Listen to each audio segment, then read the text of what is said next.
Welcome, Kate Snow Football. We are here to give this man his flowers, praise him to the hilt, or maybe not. Maybe some people still don't think he is a baller. But we're talking about the man who's just helped his country get into a Euro semi-final.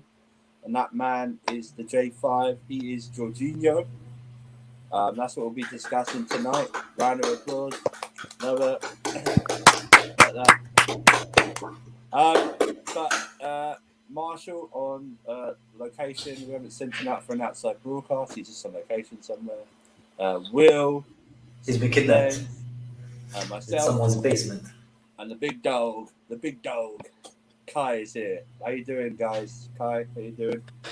I'm doing good. Both Spain and Italy went through, which is good. I mean, Spain were lucky. But we'll see. Yes, Italy, they were. Italy. Hey, Marshall, show some respect to the country that they're the reason you speak Spanish, bro. Show them some respect, bro. Oh, Marshall maybe. I don't know if he's going to be a bit delayed where he is like outside. Yeah, he's like another planet. But like and share the video, subscribe to the channel. Links to Discord, Twitter, other YouTube channels in the description.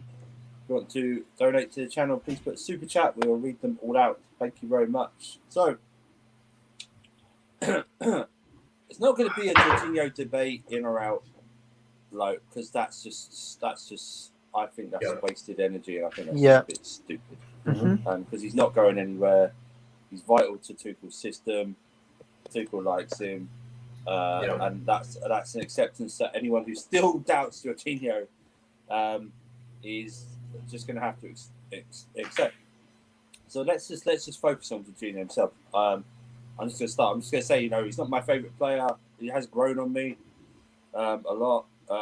All because actually people who still don't rate Jorginho, actually he's grown on me a bit more, but also he's put in performances. That's all I can ever ask for.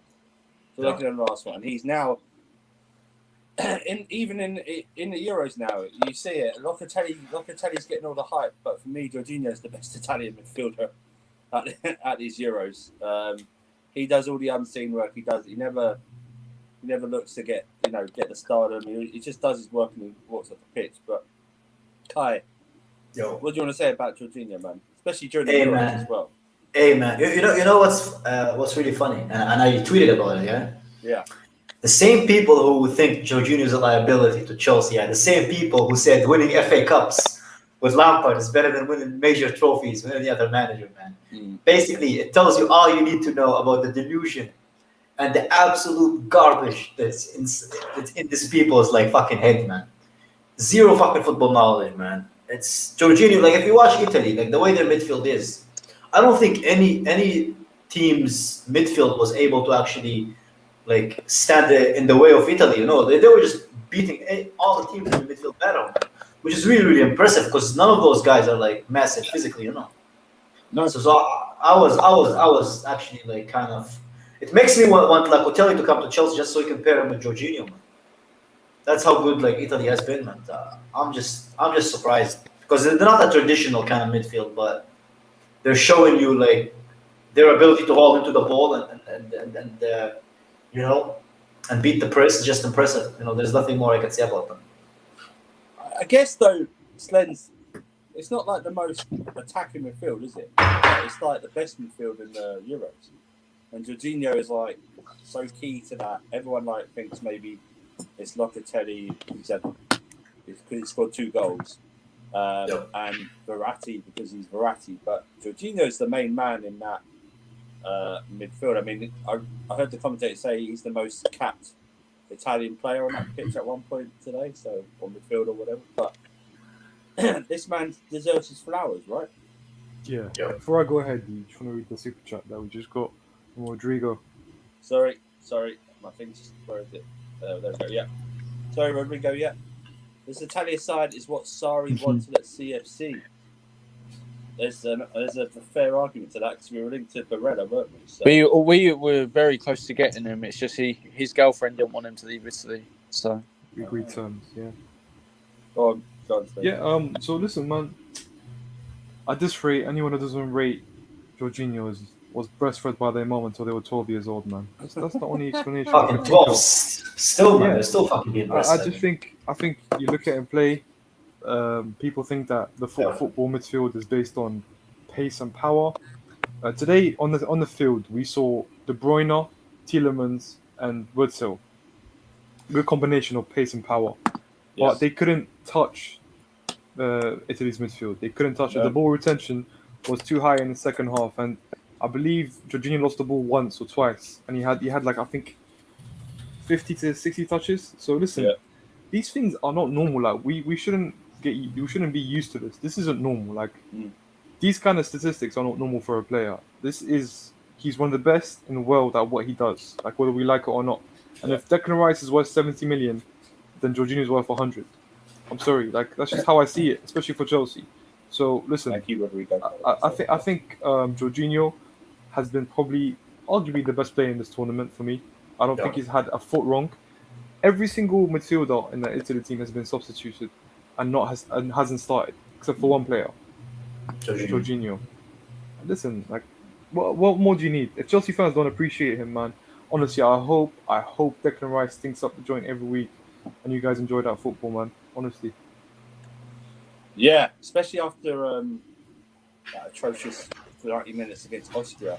I wasn't expecting this, but yeah, Jorginho wrapped up Kevin De Bruyne again for probably about the third or fourth time this season. He wrapped him up in a game. De Bruyne had that one.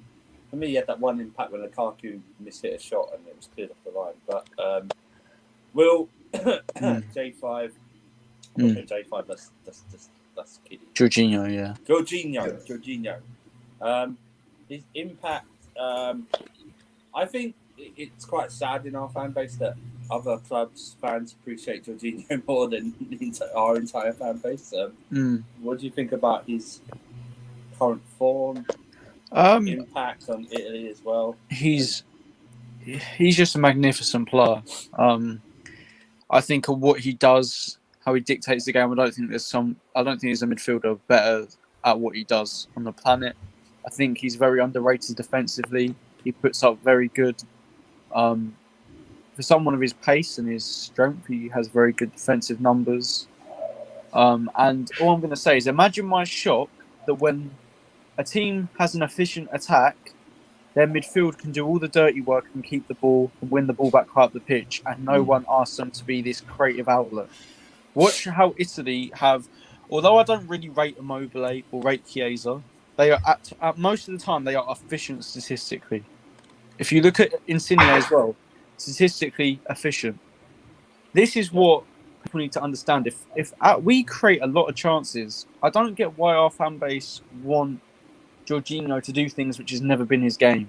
He's a very deep midfielder. He's not meant to get double-digit assists. I think it's people deluded if they want that from him. So yeah, I think if we had an efficient attack, I don't even think this would be a debate in our fan base, if I'm being honest. I think our fan base this is what I've been saying for years though, Will. I've been saying like a lot of our people are just like taking away. See, the strength of our midfield is keeping the ball. Like we rarely use it. We're very resistant to pressing. And that's what the idea that Sarri wanted from his midfield. He didn't want us to have like a midfield that score goals or whatever. He wanted a midfield that is solid, that keeps the ball, and then the attackers just finish off like our attacks. But we never had that. We had Willian, who has like 37 goals in his whole fucking career at Chelsea, which was like 7 years. You know, we had Hazard, who was as great as he is. He was never like a 20 goals a season goal scorer. We had fucking Morata. So I'm telling you, once we start having like those world-class players, maybe a Haaland or a Lukaku, whatever, we're going to see like people are going to stop concentrating on our midfield and start appreciating them more, because now everything that we do wrong is blamed on our midfield. People are just trying to find holes, you know, in our team, and it's ridiculous because what's the name? Like somebody tweeted and they said it took the Euros for our fans to start appreciating our players because they don't play for Chelsea anymore. So a lot of them are starting to appreciate the quality of the team. You know what I mean? So I'm just saying, like, let's get us the attack we needed, and I think Chelsea would be a really different position to what we are now. Are you there, Marshall? Okay. So the thing about listen, I don't agree with Slen's logic of what he said before that if Rice comes to the team, I hope he stinks up the place. Look, I don't hope for anything. I don't want to try to promote any type of agenda. Listen, if Rice comes to the club, he sure as fuck isn't replacing anyone. He's going to be part of a rotation, okay? And I hope he does decently because there's no fucking way in hell I want this club to sacrifice getting a Haaland to spend 80 mil or 100 mil on a Rice just for him to flop. No, I want him to do well. But on to Jorginho. For me, Jorginho, I think what it is that's bothering me a lot lately is that people still, he won a Champions League. He's leading this Euros team to victory over and over and over again. And still you don't want to acknowledge the fact that this guy is one of the best midfielders in the world. Like, there's a reason he's being picked for the squad, for the Italy squad, and performing and constantly being in that starting 11. There's a reason why under Tuchel, even with Kovacic and Kante and GILMOUR on the bench, Jorginho was there over and over and over again. Even after the bad games, Jorginho was still playing. There's a reason why he started the Champions League final over a Kovacic, over a GILMOUR. Like, you have to understand that this man, as a midfielder, provides so much to the team. And I've said this over and over again when we talk about analysis, is that when you see Jorginho play, he comes for the ball. He's always available to play out the back. When the defense, the three defenders in the back are passing it back and forth to each other, Jorginho is always an option. And when we saw what happened with England against Scotland, what happens when you don't have a midfield option in the middle? You're forced to go to the wings. You're forced to play cross and Salah, which we saw what happened under Lampard and how that worked out. And why would you want to go back to something that isn't working? So when you see Jorginho play, you see how available he is to the defense when it comes to playing out the defense. As a creative midfielder as well, you see how he builds play. He can go to the wings. He can go to the striker. He can give you the long pass. He can give you the short pass. He can play off the defense. He can play off the offense. There's so much he provides in. I'm just sick and tired of these fans coming at Jorginho saying, what has he done? What has he done for the club? Oh, he does nothing. He's terrible. He's average as best. The stupidest excuses that I've heard that are like, oh, when Jorginho's good, he's good, but when he's bad, he's bad. What the fuck does that even mean? What the hell does that even mean? When a player is bad, is bad. Like, it makes no sense to me. So I'm tired of it. If at this point, 1 second, Kai. If at this point you're still saying Jorginho is not good enough or Jorginho is bad, then you're choosing to ignore the strengths of Jorginho. You are no longer. It's an agenda. It's an agenda, and it's clear as day. You are no longer looking at the game in a subjective manner, choosing to ignore the strengths and the qualities that a player like Jorginho brings to any squad, not just Chelsea. Yeah, exactly. Yeah. And someone put in the chat earlier, I've changed my mind about Jorginho. That's why, changed my opinion about Jorginho. That's why it's an opinion. You can change it. You can't change the fact. And Daniel said that. I know. Yes, and Andrew, people need to understand. With new information comes new perspective. That's how it works. Like if I thought Rudiger was dead under Lampard, and I praise him now, I have the right to do that because Rudiger under Lampard was terrible. The thing is, though, as well. That's not having to go at Daniel. That's not having to go at Daniel. He just brought it up, and I know where he brought it up from because I did say. Yeah, I'm not having to go at Daniel. No one is. But no one's having to go whatsoever. It's like that's what we want, though. We've always said, anyone rational about Jorginho, he may not be their most favourite player, but just do something in the. We're not analysts either. We're supporters. Yeah, our opinions will change. We will be at times a bit reactionary after games or during a good run of form. We could get our hopes up. That's all what it is about being a fan. We're not professionals, not paid by a broadcasting company, so opinions change. No, and they have the right. Yeah, I mean, Jorginho. That's what he should do. You know what I mean? We should praise him, which we have been doing. My fascination would be if Italy win the Euros. Oh my God! Champions League and Euros in the same season. Yeah, that's what I'm so curious. I want to see has to be on that list for the Ballon d'Or. Yeah, and I'm being serious when I say this. Like, if Jorginho and Italy end up winning the Euros, I want to see what the haters say then. He's played every single game of the Euros. Do you want to tell me he does nothing? Do you want to tell me that Mancini is a shit manager and only puts in players because of a name? No, there's a reason why Jorginho is starting. There's a reason why when Verratti came back from injury, Jorginho didn't get a break. Locatelli got a break. Barella got a break. Jorginho has been playing every single game, so there's like a reason why he's there. And listen, all I'm saying, some might say needs a break. Some might say needs a break for a long. After this, a few good weeks. You know, I don't expect to see him at Chelsea for like nearly a month after Euros finishes because he's played so much. He's had so little rest. Even under Chelsea, he's played so much, and that's why, like, I think it's important that we bring in another midfielder that is maybe, I guess, a little bit more proven and more reliable and has more game time than GILMOUR, because I feel my biggest fear, right, is that someone like a Kante or Kovacic gets injured. You know, once one of those players gets injured, then you're forced to have to play Jorginho every single game. And I'll give Jorginho praise for another thing too. I'll give Jorginho praise for how he managed to stay fit and to stay in the games and the starting lineups when Kovacic was injured. Think about it, guys. Jorginho played the Champions League. He played the domestic games as well. He was in those lineups. He very rarely had a chance to rest. And even without that rest, he was still playing amazing. And I know people... Yeah, let me just land real quick, and then we'll go to you. But people like to bring up the fucking Arsenal game. Which, okay, yes. The second leg of the Arsenal game, Jorginho had a bad performance. And he made a mistake. But also put it into context.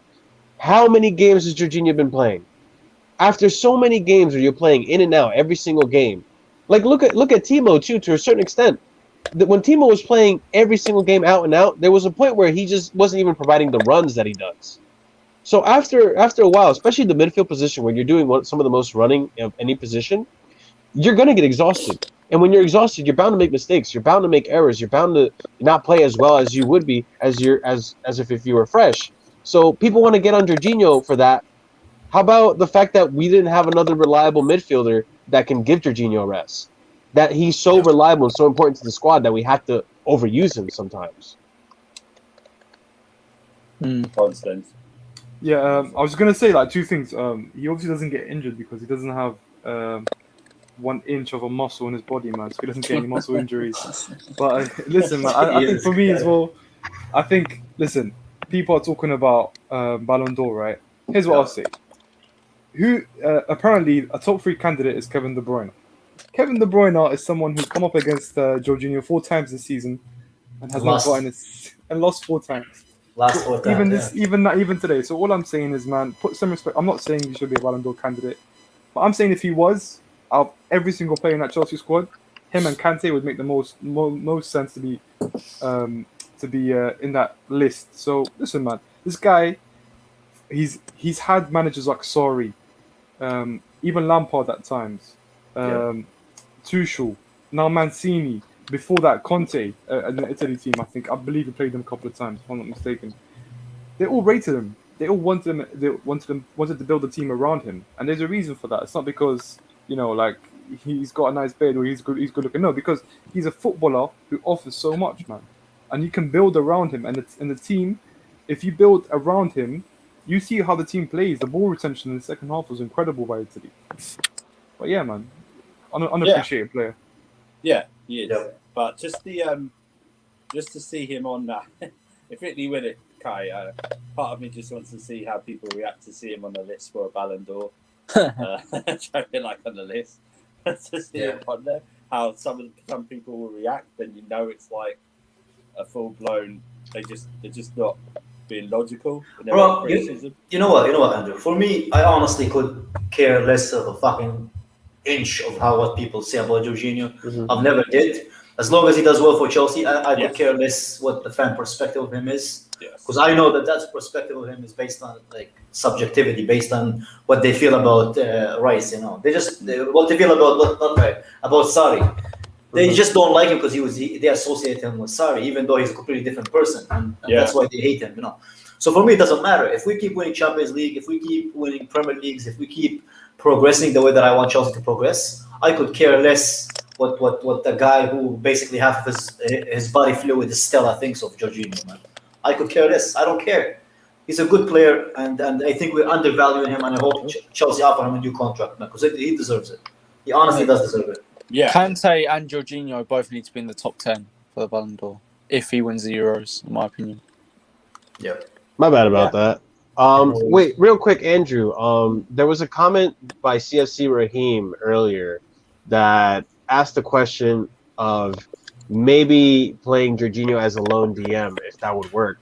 I don't agree. I don't think Jorginho as a lone DM would work, simply because I think part of it for me is that he doesn't have the legs for it. I don't think he has the legs for it. Yeah. I feel like if we're going to have someone be a lone DM, we need someone that is a bit more pacier, like a Kante. Like Kante, also, Kante, when it comes to interceptions, is so good at reading interceptions. I feel like Kante, even under Lampard, I feel like Kante worked a little bit under a lone DM. It wasn't like the best Kante we've seen, but he had his moments. But I feel like, and I don't want to make this stream a whole praise Jorginho thing, because I feel like Jorginho does have weaknesses as well. I feel like when it comes to ball interception, it's not his strongest suit. He has amazing tackling, but when it comes to intercepting passes, I don't think he's as good as a Kante is. Marshall, can I ask you a question then, please? Go for it. Why does he have the highest number of interceptions in Euros and in the Champions League then? Well, for one, I think part of that is because he has a Kante with him. That in the Euros? In the Champions League. In the Champions League. In the Champions League, okay. But isn't that Kante should be doing that, not Jorginho, right? Surely. No. But my logic to that is that if you have a Kante who we know Kante puts on a lot of pressure and does what's the word I'm looking for? Has a press. It makes it a little easier to. It makes your job a little easier because it gives you less choices to see who is going to get the ball. If you're being pressed in one direction, then the ball is only going to go in the other direction. So it does make it a little easier to intercept. If there wasn't a Kante in that team, if it was just a 4-3-3, for example, and he was a lone pivot with no Kante, we're just saying maybe like a Mount and Kovacic in the midfield, then I feel like those numbers do come down a little bit.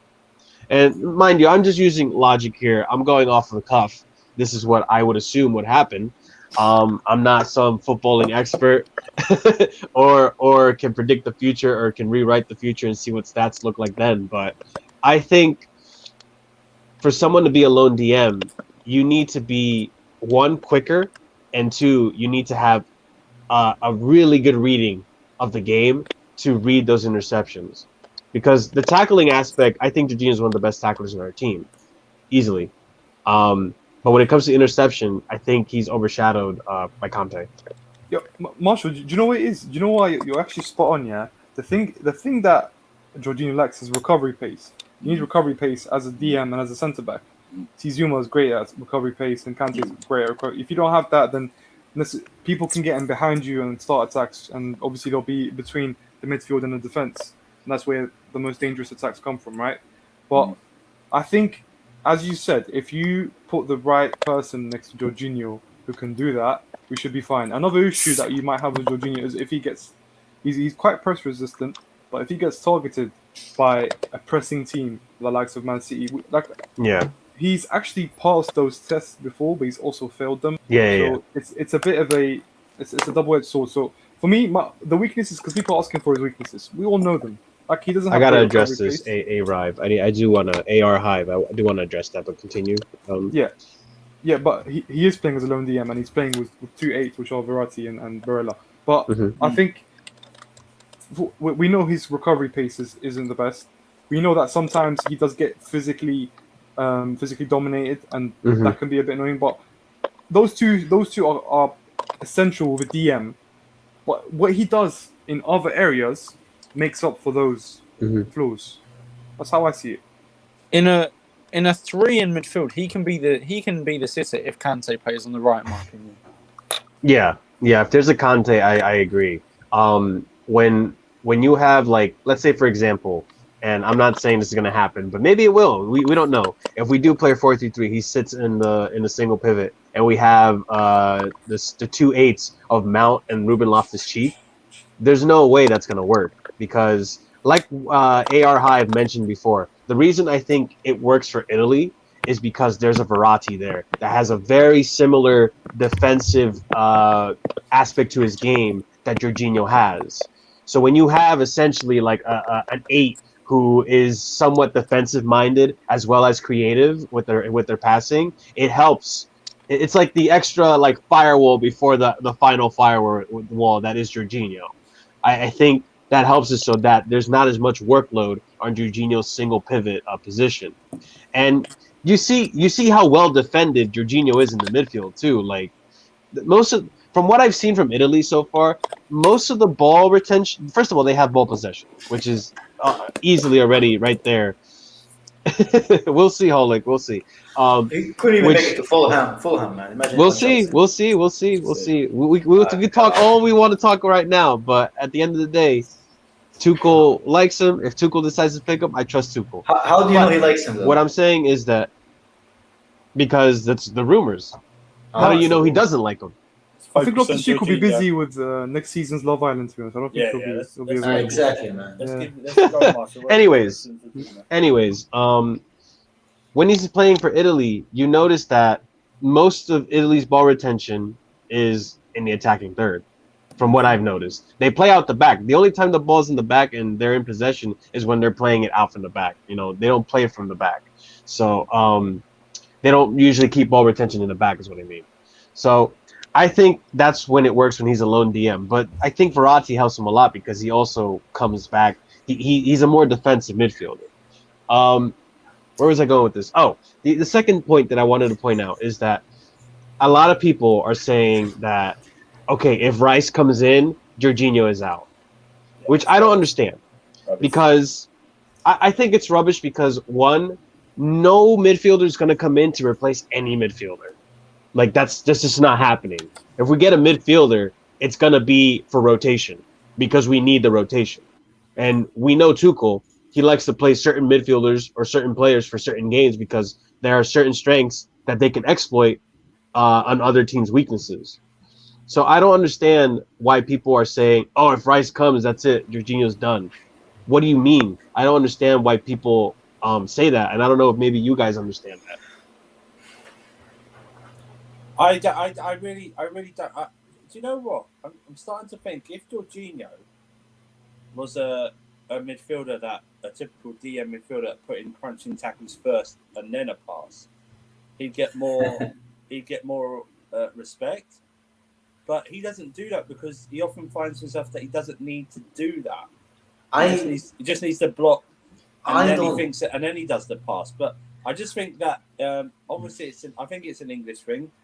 It's Rice. It's and then this is going to sound like I'm against the academy again. I'm not. It's this stupid. He was in our academy, but he left at 13 or 14. Guys, you know, it's not. He hasn't come through the academy. He left at 13 or 14. And then it's thirdly, he's Mason Mount's friend, you know, stuff like that. So what a dumb reason to want to play at Chelsea. I don't think that's a high.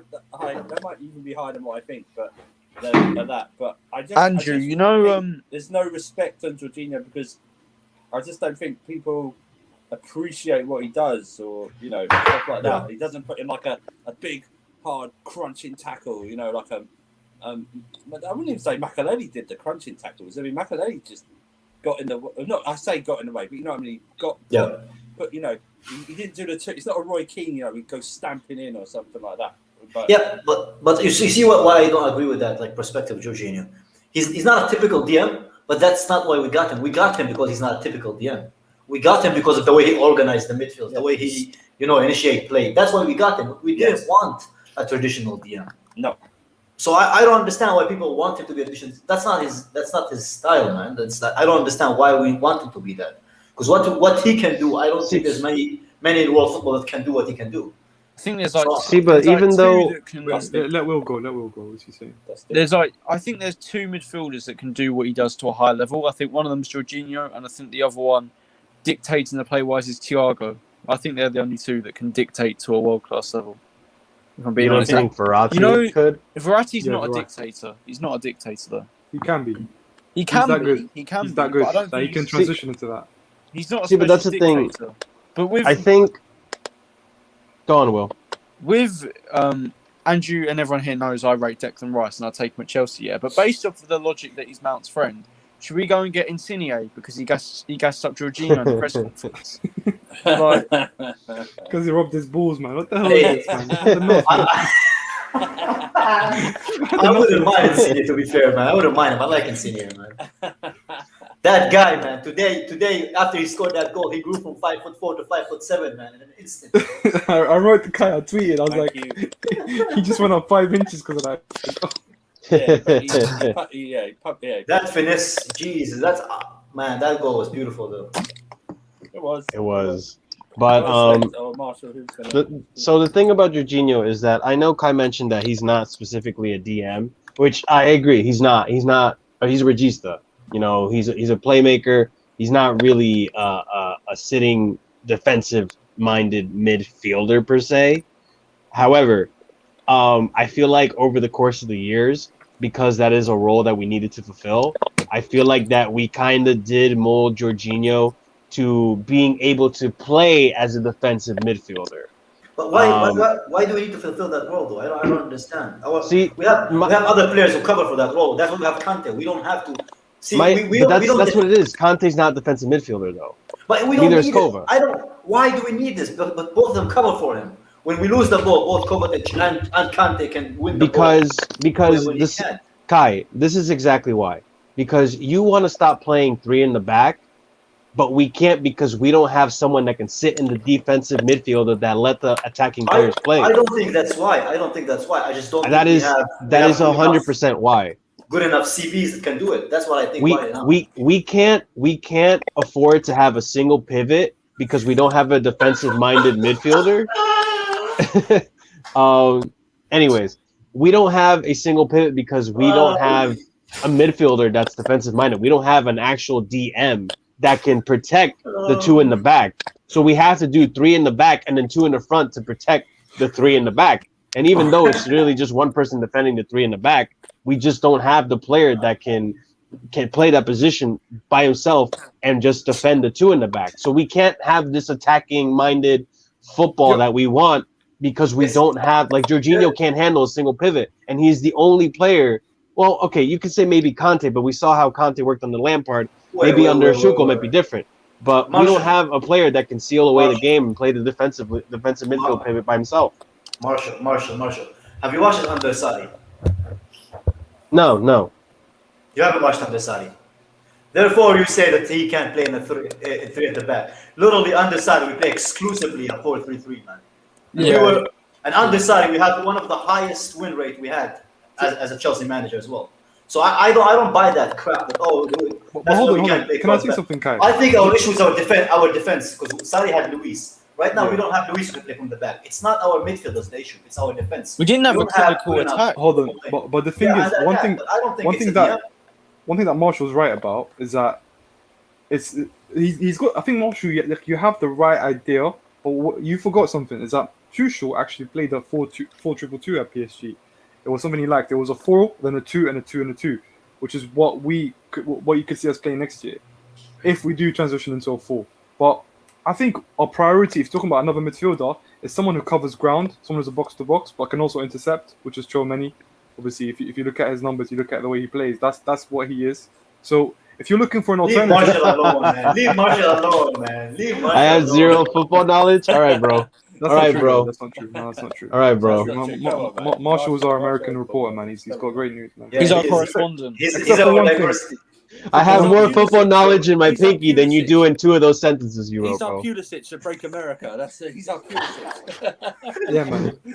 He's just for the American audience, man. That's what he's Hey, saying. don't disrespect Pulisic. Don't. He's our politics. He's here for marketing, man. He's here for marketing. He's here for his voice, man. Oh, not today. Not today. Not with this microphone. But yeah, as I was saying, listen, like we play 2. It could be a Jorginho or a Tchouaméni, Jorginho or Kante. You have the controller and you have the person who covers the ground who also has the interceptions. That's how we should play it. I don't think we need an out-and-out DM, someone who sits there and protects our back four. Because our back four, that's what I'm saying. Yeah, it's not incompetent. Like we have defenders who are competent. Do you know what I mean? So we should be fine, man. We should be fine. I disagree because I know, especially if we're not going to get a striker. Assuming it's the worst, right? If we don't get a clinical striker, if we still have this attacking third that isn't as clinical as we want him to be, when we are winning a game, a 1-0 or a 2-1, when we have those really close games, we don't have defensive-minded midfielders that I can just, okay, let's say we're playing 3 in the back. And look, I hate to use this example, but a Declan Rice can come into that team and drop to the defense. F you, Sonny. Can drop to the defense and play and turn into a 4 in the back instead of just a 3 in the back. And then you can have Kante or Kovacic drop to the pivot, you know, when they're playing defensively.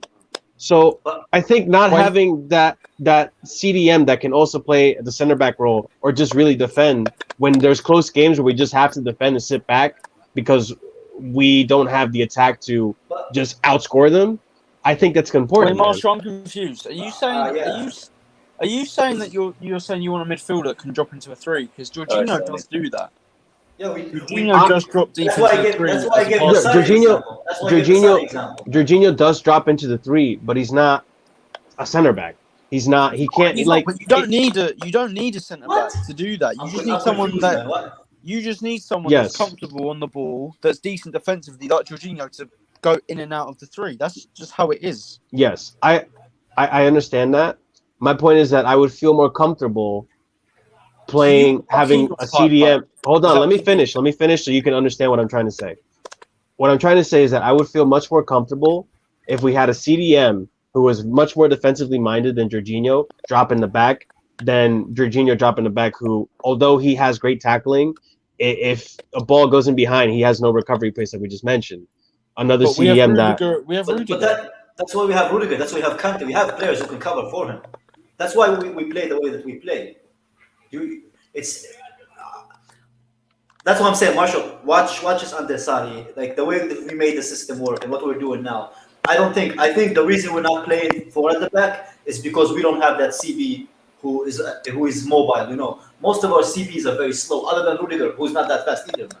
So we don't have that. That's the reason why we're playing 3 at the back. It's not because our midfield can't cover for it. It's our defense that isn't that mobile. Because back then with Sarri, we had Luis who can pin a ball. He was a bit more mobile than the defenders that we have now.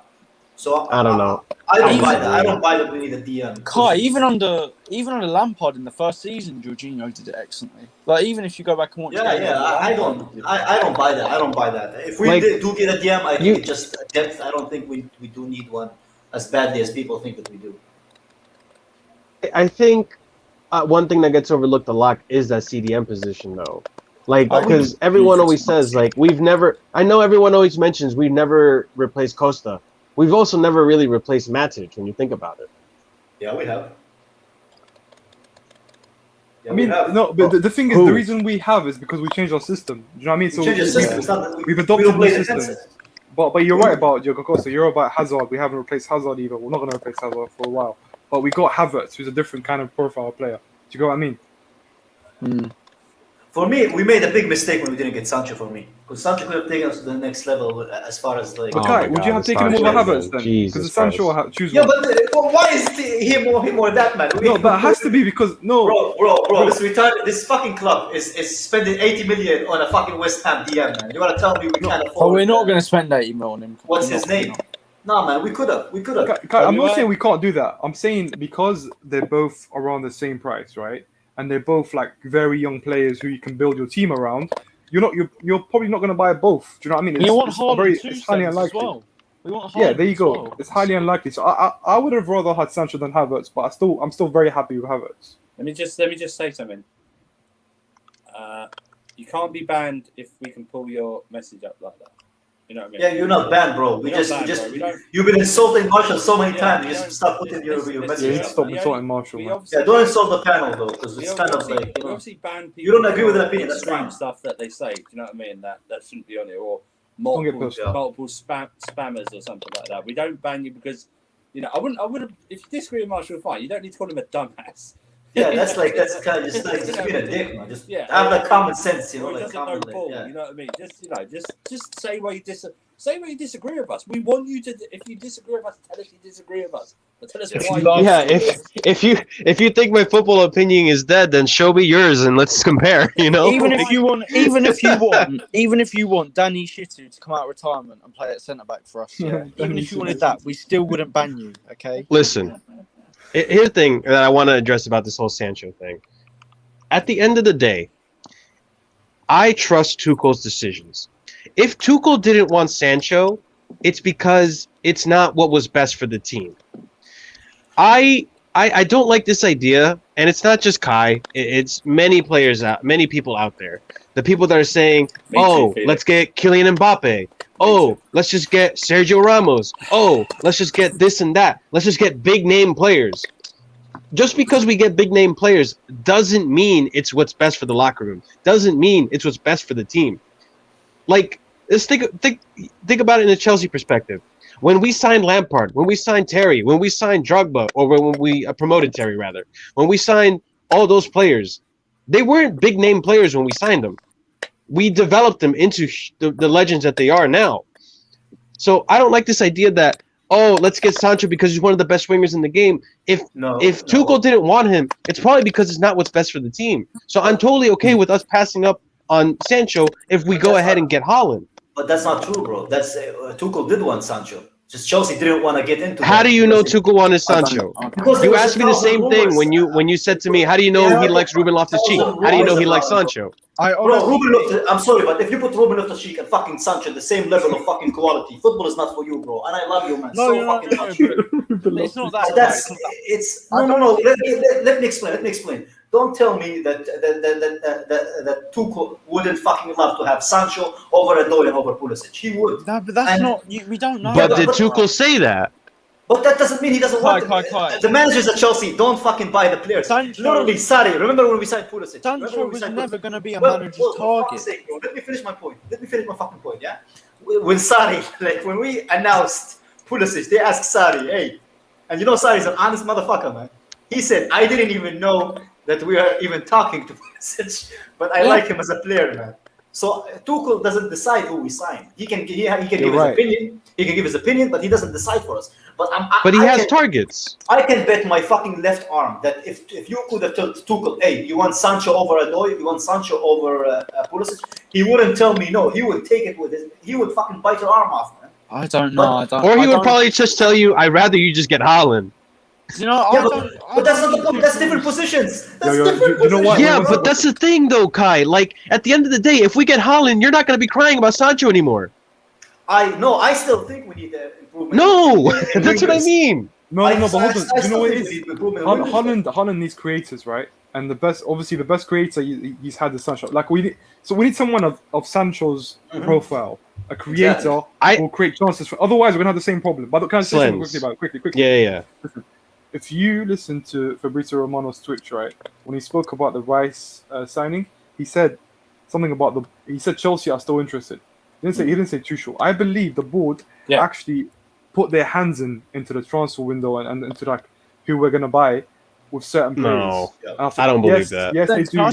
You know why? Wait, hold on, Will. Before you ask him a question, you know why I don't believe that? Remember Mourinho and Drogba. Hold on. You know why I don't believe that now? You're trying to tell me that the club. You're trying to tell me this club that was denying Rice for Lampard is all of a sudden interested in Rice because they said it was too expensive. But they still wanted him. He's still expensive. I honestly believe that Lampard would have took Sancho over Havertz. I honestly believe that. I think Havertz was a board signing. And so was Ziyech. So is Ziyech as well. Even Werner was. Bro, nowhere in world football does the manager decide who you buy. No, maybe in the small teams. Pep Guardiola. But big clubs, but that's a very, very rare instance, yeah? Most of the time, it's the director of football or the board or whoever the fuck they have in charge who decide what the team is like. Because in football, the managers will last, 1, 2, maybe 3 years? So it doesn't make any fucking business sense to make them kind of decide who you buy. It doesn't make any sense, man. Well, from business point of view. The only thing with Sancho, Kai, is that I believe that he wanted to go to Man United. Yeah. That he was set on going to Man United. This was set last year. Because we weren't interested. Hang on, let me finish. No. A lot of people, even Liam Toomey last year, he confirmed that we are interested in Sancho. I don't like this nitpicking news. Like one news isn't good enough and the other is. Like, what is this? No, if it's Liam Toomey or Matt Law, then it's true. Let me land. Yeah, go ahead. That was last year, Kai. We've moved on now, and I don't think we were any interested this year. So there's no point. It's true. We weren't there for it. It's like we're done for it, though. Andrew, I think like Hakimi, we chatted, but we never. I trust Tuchel. You know, it's not Tuchel who making the decision, bro. I don't think that's true. I think Tuchel has. I think Tuchel has an input in his. At the end of the day, it is the club's decision. But Tuchel does have input. How are you going to tell me Tuchel doesn't have input? He can make suggestions. He didn't.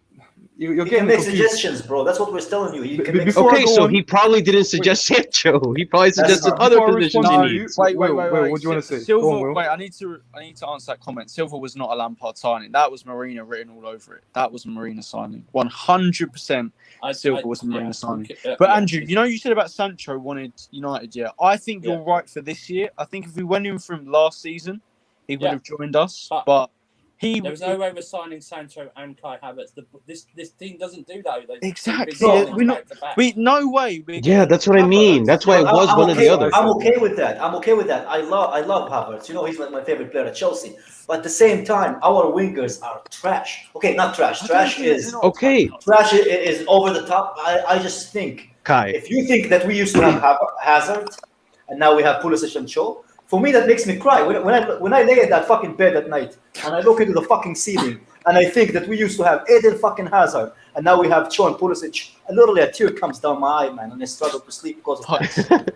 But if we get Haaland, you're not going to cry at all because all those wingers will get better and get more goals and assists as a result. Do you know what? Your frustration, do you know where it comes from? I realized.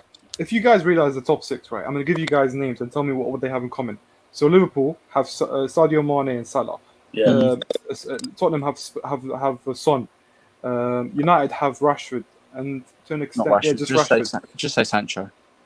Sancho's not played yet. But he's not. I wouldn't consider Sancho. I'm getting to a point. Yeah. And even Man City have Sterling. All of these players, what are they? They're inside forwards. Oh, okay, I've actually realised we don't have an inside forward. No, we actually don't. We have Werner, man. Werner can play as an inside forward. He's an outside footballer. Oh my god! Yeah, sorry, I didn't know you were talking about inside forward. So but let me just land. So I just think obviously Werner was supposed to be our inside forward, but we had this impression that he's a striker. You know what? He might actually be an inside forward on the left. He might be someone who doesn't have great technical ability, but cuts inside and scores goals. Hopefully, but the thing is that we need to replace these goals. We need to replace the numbers that those players do for their team. For and he said my opinions were dead. That comment before. Yeah. So we need to have a striker who takes over the goal contributions, man. So that's why our wingers seem dead. Do you understand? Can I ask you a question quickly? For me, it still makes me sad because my favorite position on the pitch is like the midfielders and the wingers, man. And when I watch our wingers, like maybe Pulisic, like occasionally, I'm like, oh my god, we have a good winger in our hand. But most of the time, he just run into players and fall to the ground, man. And then Adoy is just, So it frustrates me, man. I know you might call me deluded for saying this, but do you think deluded? Do you think having the fans back next year will help Werner in front of goal? No, I'm asking you a question. I'm not saying he will or won't, but do you think that will help him? Because the match-going fans do really like Werner. They think I have a response to that, Will. Did you see when they cheered him in the Champions League how he missed the ball? Yeah, but okay. But there you go. The Leicester game. There's a Leicester game at almost at a 60% Stamford Bridge or a 40% Stamford Bridge, and he played well. It's just a question. It's not a. He played well, but he missed the header and he humbled it. Yeah, I know. But do you think it will help him? Do you think it will help him? I'm not saying he's going to be clinical. Maybe. Hey, Will. Honestly, maybe he'll start using his feet rather than his arms, man. No, Holly, that is rubbish. I'm sorry. Sterling is not Messi compared to Champions League. You're talking crap. Werner needs Jesus, man. That's the only way he'll be better, man. He needs Jesus, man. That's the only way. Not even Jesus, man. In my opinion, and I don't know how we veered away, but I'm going to bring it back, right? Yeah. In my opinion, Kovacic, Kante, or no, not Kante. I won't say Kante. Kovacic, Jorginho, Pulisic, Cho, Mount, all of our wingers, all of our creative midfielders as well, they will all benefit, not from having a Sancho, but from having a Haaland. And at the end of the day, we said, Kai said earlier before, when we told him, like, if we didn't get Kai, then maybe we would have gotten Sancho. And so you said you were okay with us getting Kai over Sancho. Now, I prefer Kai over Sancho because I like him. You did say you were okay with that. Now, in this situation, in this transfer window, it's going to be either Haaland or Sancho. We're not going to get both. So at the end of the day, if you're going to give me a Haaland who's going to finish off the opportunities that our wingers have created for Werner, who wasn't able to finish them off, I think that bringing in a Haaland is going to be much more valuable than bringing in just a fourth winger just to have a Timo miss it again or a Kai Havertz miss it again. But Marshall, I even told Slendz this. Slendz, what did they say? Why would they want Sancho? In what instant? I said, if we can get Haaland, I would take a Sancho. Because at least that will improve us in other areas. But my first choice was always a Haaland. But what is if we get into an instant, which is a high possibility, according to Fabrizio, that we don't get Haaland? Then who do we get? Who do we get? What, we keep our same attack for next season? We get Grealish. We just waste the talent. We get Grealish. Well, Grealish isn't a striker, but yeah, but he's a creative player. Yes. Sancho, it's the same point as Kai. He's making the same point as Kai. Yeah, exactly. At the end of the day, it's literally what I was saying before. I would rather, let's just say we don't get a Haaland. I trust Tuchel to ask for a certain player or make a player work. But hold on. Let me just land. Because here's the thing. The idea that you need to have a big name signing to play well. I just told you what happened with Chelsea under Mourinho. How Mourinho turned these players into legends. I'm fully confident that a Tuchel could do it. Because look at PSG. PSG have Neymar. PSG have Mbappe, two of the greatest players in this game. And they still can't do shit in the Champions League. They still get eliminated. That team filled with stars isn't as good. Because it's not what's best for the team. But they're just big name signings. That's extremely unfair, though. That's extremely unfair because this board How is it unfair? I've done this to Mourinho when he won the league. He wanted Pogba and they gave him Papa Jubi, and they got it. And they did it to Kante after he won the league. Yeah, they did it to Kante after he won the league. They gave him Rudiger when he wanted Van Dijk. Yeah. Can I ask you guys something? Emerson, let me finish my point. Or Kai, let me ask you something after you're done. Let me finish my point. And then they gave him Emerson when he wanted Alexandro. And now it's unfair to Tuchel, but he wins them the Champions League. And instead of getting him a striker that is going to finish things, they're going to be like, okay, you have to make Werner be able to use his feet instead of his arms. That's fucking unfair to me, bro. That is unfair to Tuchel. Don't say I trust Tuchel, because that's not Tuchel's decision. I bet you that Tuchel would love to have a striker next season. Yes, and not have to rely on I 100% agree. He would love to have a Haaland. He would love to have a Lukaku. But at the end of the day, if we do get him a striker that's okay or good. I'll say good. He's not amazing. If he's good, I think Tuchel will make the best out of him. But let me ask you something. Wait, real quick. You guys, because I don't really know. No, hold on. I'm going to ask you guys something because you keep comparing this to the 17-18 window. I need to ask you something. 14-15. Okay, let me. This is the thing. This is why I need to ask you guys something. In that window that you guys keep referring to, was Marina in charge of the signings then? Yes. Yes. 17-18. Yes, she was. Definitely. She was. Not for 15-16, was it? Not for 15. Okay. And now my second question is no. It's not the same board members. It's not the same board members because Peter Cech is now a sporting director and has a hand doesn't mean What shit. do you mean it doesn't mean shit? He's an advisor. He's He's an advisor. The heritage at Chelsea is the same fucking thing that it's always been in the last 10 years. Nothing changed. But because of that advisor, we got Mendy.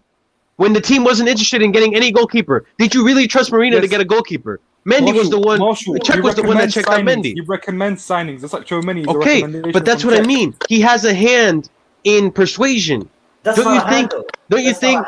That's not a okay, so Peter Cech had nothing to do with Mendy. He recommended it, and then they signed it because he was cheap. Yeah, they decide. That's the thing. The same thing with Tuchel. Okay, but he recommended. Him as an ex-Chelsea player, a Champions League winner, has a very important opinion. Whether or not they take it, that's their decision.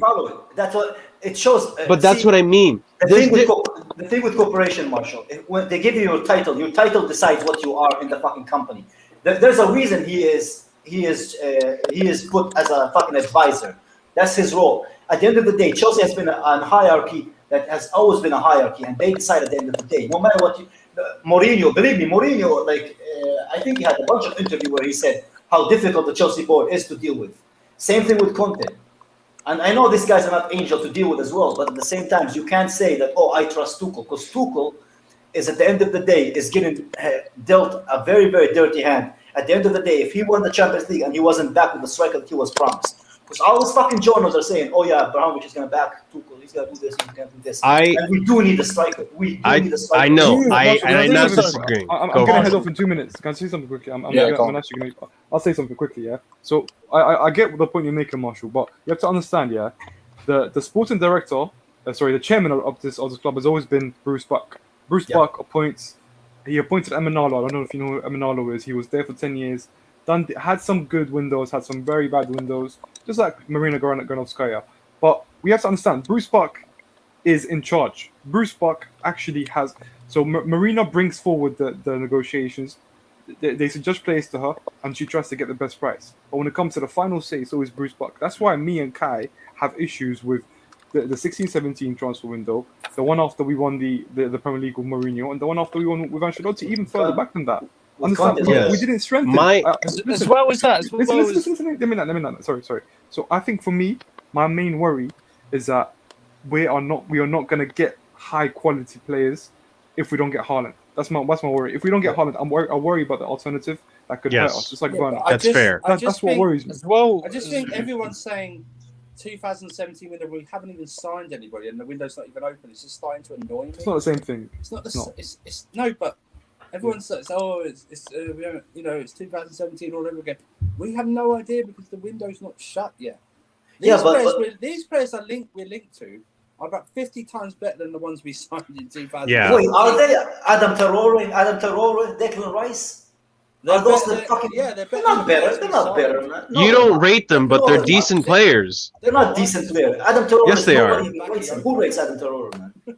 To be fair, they're not. I 20 mil though. He's 20 mil, Kai. Kai, take your opinion aside and look at just how he plays the stats. I overly criticize Declan Rice. He's a good player. He's only 22. Yeah, he's playing shit under fucking England, but that's Southgate more than it's him. That's fine, but good is not enough right now for us. We want to win Premier Leagues. Is he good enough? Players get better playing. Oh my better God, players. man. The thing is, though, as well, the only thing I'm worried about, I'm not really worried I'm not about spending that money on him, though. Don't get me wrong. I'm not spending that. Yeah, I don't want to spend that money on him either. Yeah, me neither. I agree. The only thing I'm worried about, though, is Tuchel is not a manager that will not share his emotions if he's not been backed. If he's pissed off, he will say. And I'm wait a minute, Kai. Later, Slendz. See you later, Slendz. Sorry, but I'm more worried about losing Tuchel due to a bad window than having a bad window in itself. Exactly, what I mean. That's the only thing I'm worried about. But I'm sure we'll be fine. It's July. It's the first couple of days of July. We've got We've got like a month and a bit. We're fine. I know we're saying that Cech has no hand in this and all. I think him being in that boardroom, talking into the ears of Bruce Buck and Marina, I think that gives me a lot more comfort than the previous people that we had in that position that don't know football. They just they're told by experts that we don't know, that don't know the club and whatever. to sign this player, sign this. That's how we get the Drinkwaters. That's how we get the fucking Bakayokos and all them. I think Cech knows proper ball. He's already pushing for Tchouaméni, as we've heard. You know, he wants what's best for the club. Yep. So I think having that input, I know he doesn't have a direct hand in things, but having him being the ear of that boardroom, I think it helps persuade them to do the right signings. Fair enough. Don't stop saying dude doesn't know football. Please. But listen, it might be. Listen, we don't know what Cech's an advisor, okay? Yeah. Cech Cech also not a technical director. I don't know what he's. You know what I mean? He's not like hands. I know Cech is like a bunch of things. Like I don't know what he is anymore. He a lot of his job is trying to win the player over. Like he goes to a lot of transfer targets, houses, meets the family. He knows a lot of languages. He's a delivery guy, basically. That's what you're saying. You know what he is? He's a high-profile scout. Yeah, he went to Havertz. You know what I mean? That's what I think he is. He's a high-profile spoke to them about what he might want, and so yeah. I think it's the issue that we've been scarred that many times. Yeah. It's not like last year. Yeah. It's like where we signed. I get where you're coming from with all that. You know what I mean? It's like we were signing 6 or 7 players. I don't think we're signing any more than 3 players this window. Yeah. And I just they're good signings. I mean, I just don't listen. Chelsea PR is not the best, but if you don't want this fan base to raise hell, you do not announce a signing before you sign Haaland. Do you know what I mean? Yeah. If you come out before you sign Haaland that we've signed Adama Traore, you watch this fan base explode. It's unfair on Adama Traore, but for PR sakes, do not say you have signed Adama Traore before you even sign Haaland. Because everyone is going to explode, including myself. And I've said this 1,000 times, Andrew. I don't care if we just signed Haaland. You know why? Because at the point, at that moment, I know that we improved that area that was a weakness. But if we just fill in gaps and waste money that we could be spending on 1 or 2 quality players, then that will be annoying to me because I know that what and this board is capable of. Yes. Sometimes they just make signing for the sake of fucking signing. Yeah, they do. And I don't want us to make because we just wasted money because these fuckers are still here. Zappacosta apparently is still here. Yeah. We just got rid of Moses. Yeah. But it's like if we don't sign Haaland but sign Lukaku, I don't mind. Areas, it's like buying a house. It's like buying a house but not having a front door on it. Do you know what I mean? It's like you can't do what you're gonna do without the roof, like Kai likes to say. Your analogy, like you said, Kai, it's like having a house. Yeah. Fucking massive. You're like, look at those windows, look at this marble floors. Exactly. You have no fucking roof. But see, on to Kai's point, I think if the only signing we get is like a Haaland or a Lukaku, then I think that solves our winger issue. And I think if we do get the Haaland, I think that will also solve this issue that people have with Jorginho, which is, he doesn't get enough assists. He doesn't help create plays. What has he done for the club? All this bullshit. Mind you, he's our top scorer, by the way. But I think if we were to get like a Haaland, Daniel didn't get the metaphor at all, man. Jesus, Daniel. If we do get a Haaland, I think Jorginho assist-wise will look a lot better under Haaland as well. Just having a striker. Let's get back to Jorginho. Jesus Christ. Let's talk about it. He's pocketed De Bruyne, I think, 3 times this season. 4 times. 4 times now. 4 times is it now? I mean, this is De Bruyne who's been excellent in the Premier League. He's a great player. But why isn't there more praise for that than it would be like De Bruyne's had a bad game? It won't be like Jorginho basically pocketing. I mean, go on. Do you think Italy will beat Spain in a semi-final? Yeah, they're going to wipe the floor with them. No, I'm sorry, Kai. You think they're going to wipe the floor with them? I like Spain a lot. I have some heritage from there. I like to cheer them on. Spain struggled today, man. But Italy will wipe their arse with a bit of toilet paper and they'll stick it on Spain's face. All right, wait, listen. Italy is not a nursing home. Let's not make Italy a nursing home. They will violate them. I can see this 90th minute Morata header like it against Manchester United, man. You see how the Italians going. And then in the 91st minute, the referee raises his flag because they have to wait for the play to be done. But, yeah, without we'll see, man. On a real though, I think he, especially with the English media, I don't think he's the most popular player that they like to push forward. Every goddamn time I see a fucking talk shit, I'm calling them talk shit because that's what everyone should call them by. Or every time Talk Sport do a predicted lineup, it's always Kante as the lone DM and Jorginho as central midfielder. It just shows they don't watch him properly to start with. They don't like to push him forward because he was sort of known as Sarri's boy, if you get what I mean. He's not really like. I get why TalkSport push a lot of the English players. I think it's just because obviously most of their audience is English to get viewers and to make money, and other companies as well do it. But you know, he's just not very popular for whatever reason with English football fans. Although he's very popular in Italy, so well, yeah. I know who I'd rather trust. That's what I'm going to say. Okay, you know what? Let's see if people want to come on for the next 20 minutes or so, and then we'll wrap it up. Cool. Come in if you agree about Jorginho. If you disagree about Jorginho, the link is now in the chat. Europa Champions League, Euros, and well, yeah, I mean that would just be. And he's going to win the Super Cup as well. Remember, people, and the FIFA World Cup. When is the Super Cup anyway? Is it like 3 days before the Premier League starts? It is. Yeah, we're playing. Oh, good. August. No, it's in August. Yeah. No, but doesn't the Premier League start the 1st of August? No. I think 14th. 14th. So it's on the 11th, I believe. You know what's funny, guys? It's in Belfast. Is that so it's not long to travel. Do you know what I mean? I can already see it. Werner. Almost. You know what I find hilarious though is that after Italy win, we have this debate, right? Which is not really a debate. We're just giving Jorginho his flowers. None of the Jorginho haters are out. But as soon as he has an error, as soon as he does something, they'll pop out. You already know. The chat knows who they are.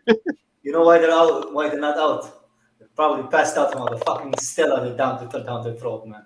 That's the only reason, man. They're passed out. Probably. Baba. Yo. Real Chris. And my man Holic. Wait, can I say something to Holic? Yeah. Holic, who are you guys playing in the semi-final, bro? Oh, we are playing Ukraine. I'm English, man. You lost to Southgate. Oh, man. Listen, I'm supporting England. I don't know what you guys are talking about, man. Wait, how is it German? Hang on, guys. Yeah. Broke it. Yeah, I saw. Broke his Achilles tendon. Oh, Jesus Christ. He's out for a year then. He's such a boss, man. He didn't even fucking cry like a bitch. You know, he just like stood there.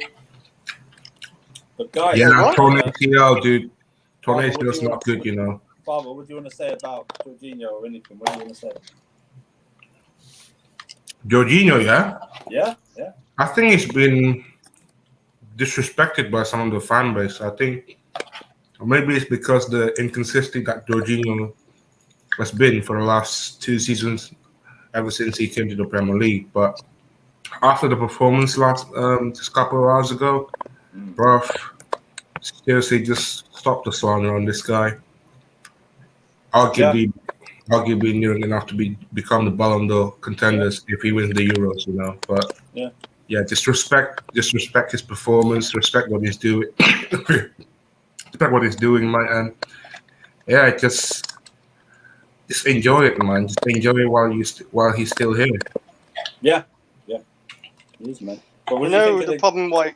Go on, Chris. Sorry. I was going to say, the reason why Jorginho just gets disrespected is because of punditry and everything. I remember Rio Ferdinand literally putting out a stat there, under Sarri's season, 3,000 passes, no assists and stuff. And now people expect a different type of Jorginho, what he's not, and he just does a good job what he does. And and if you look at Jorginho at Italy, he can't get subbed off. He always plays every minute, so it's just how important he is to the team. He's like the glue what holds it together, I would say. Like, he's just that player to have. And if you can't appreciate it, you can't appreciate it. But I just appreciate what Jorginho is for me.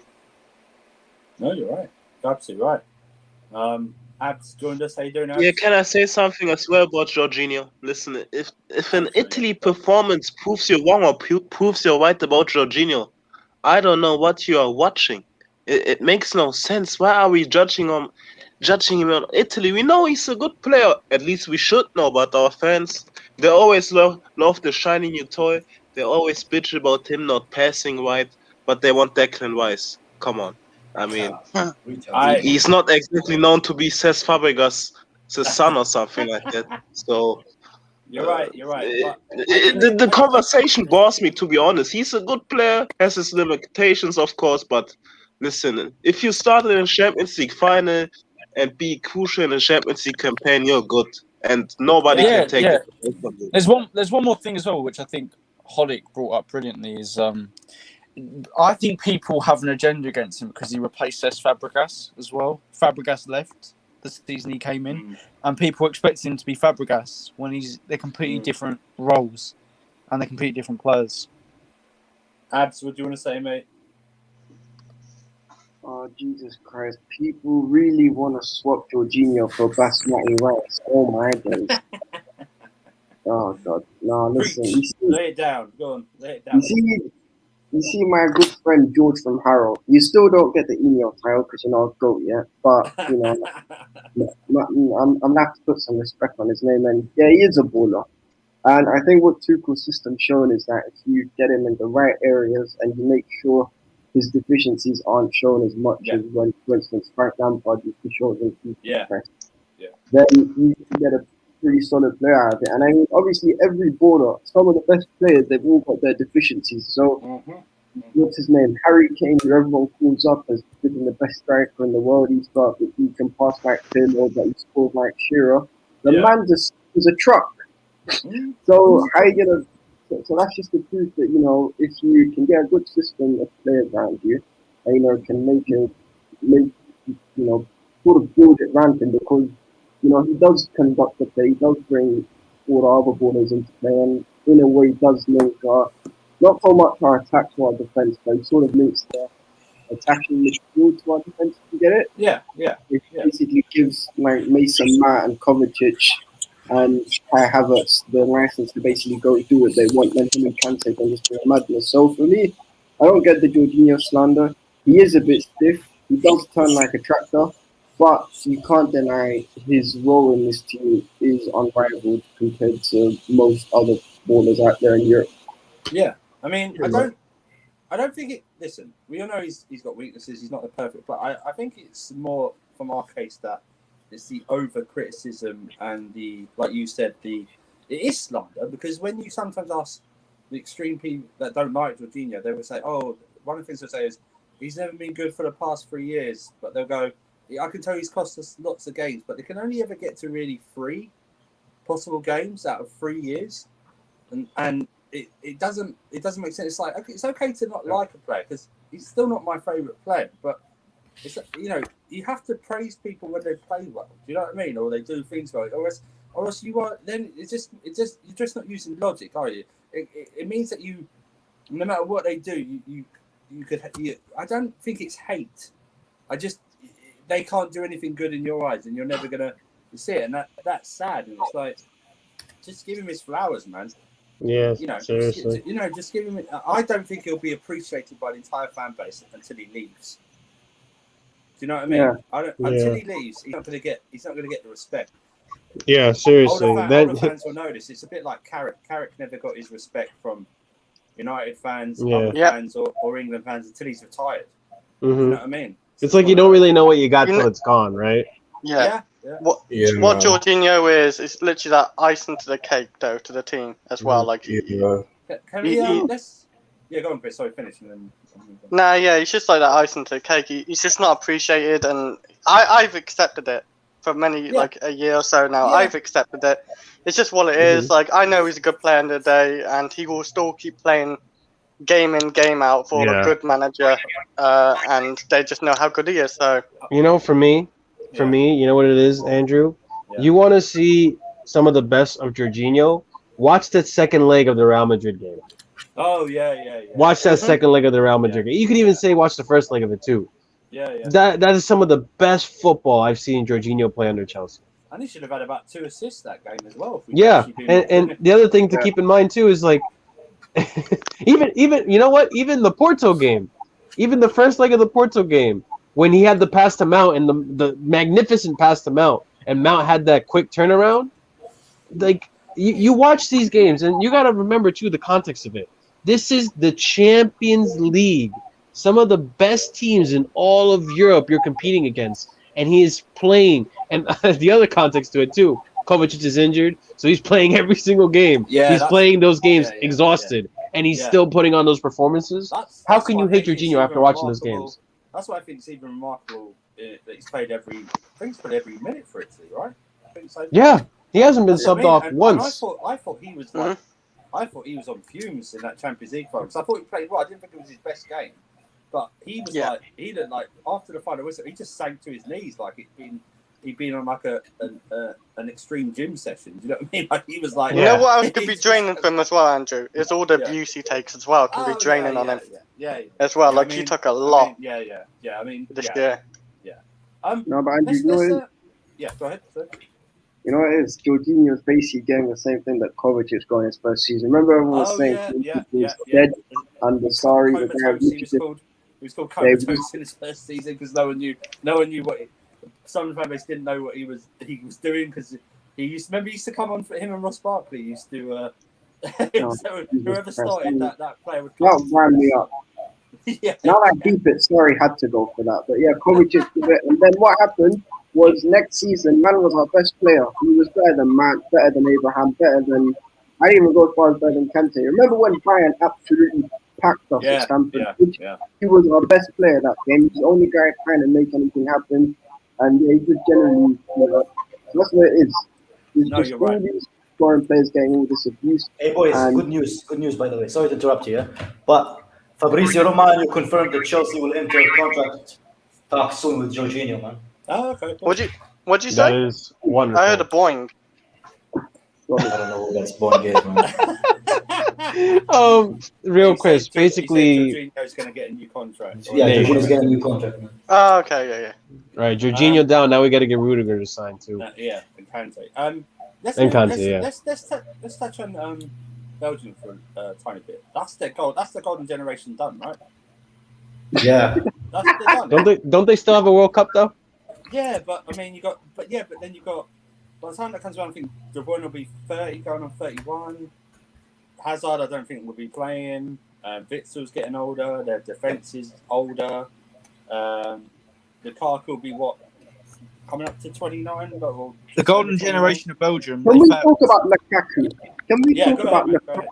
That fifth dead food bread. Did you see him? Mine was, oh my dear God. When I told everyone, if we're going to go get a striker, please don't get Lukaku. Okay. This is why. He was awful. He scored a penalty, flipping shift on a ring. His whole game wasn't awful. He missed one chance, which was cleared off the line. Nah, I can't lie, you're being reactionary, man. He's rubbish. De Bruyne was worse, man. De Bruyne was absolutely stinking up the pitch as usual for Belgium. He's the worst out of Hazard, Lukaku, and De Bruyne. De Bruyne is always the worst for Belgium. You said De Bruyne. More like Kevin De Bruyne, man. He's whack.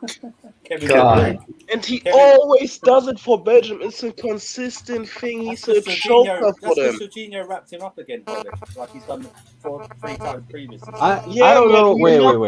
Hold on. I look. I'm not some Kevin De Bruyne fanboy, but what is this? He's always doing it consistently for Belgium. Did he not come in as a substitute under when they were playing Denmark and had a goal and an assist to get Belgium through? Yeah, that was a nice thing, But at the end of the day, it wasn't a consistent. Group stage thing. And listen, it's all about the knockouts in these tournaments. Let's not get it twisted. He did good for Denmark. I'm not saying he's a shit player. He's a special player, a world-class player at that. Right.